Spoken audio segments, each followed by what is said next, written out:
5 books about comics that I think you should read.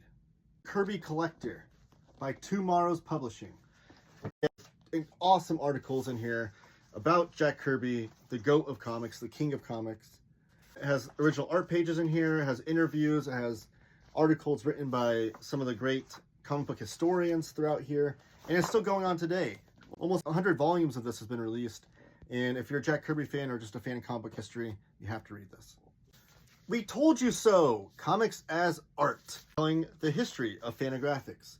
And just like my favorite comic book history books, because this is a visual medium, it has a bunch of ephemera in here, a bunch of covers, a bunch of comic book art, all throughout here, but it is the oral history of Fantagraphics. They saw a giant hole in the comic book industry in the late 70s, early 80s, and they thought that comics could achieve higher standards as an art form. All the comics that they've published and printed since then, showing comic books as a better medium.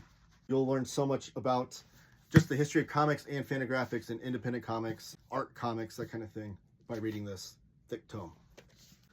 How Comics Work by Tim Pilcher and Dave Gibbons. Dave Gibbons is a longtime comic book artist, most famous for being the artist letterer on Watchmen.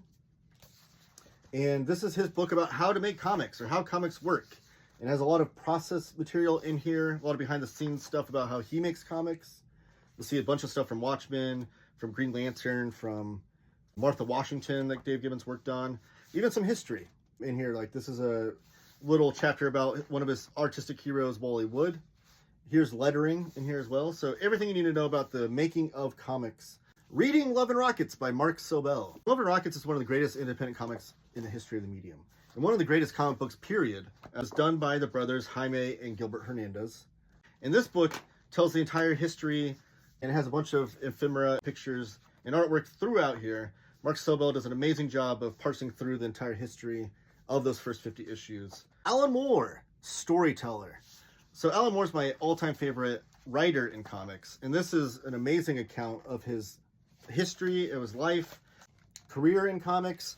It has chapters dedicated to every one of his works. So every time I find myself reading an Alan Moore comic, I always go back to this book, see some of the behind-the-scenes stuff that he was working on at the time, some of his ideas. There's some interview excerpts throughout here. If you're an Alan Moore fan, this is a must-read and a must-have companion to all of your other Alan Moore comics to just get a deeper meaning of those. Check out the link in my bio for more longer-form videos about comics, and you keep talking comics.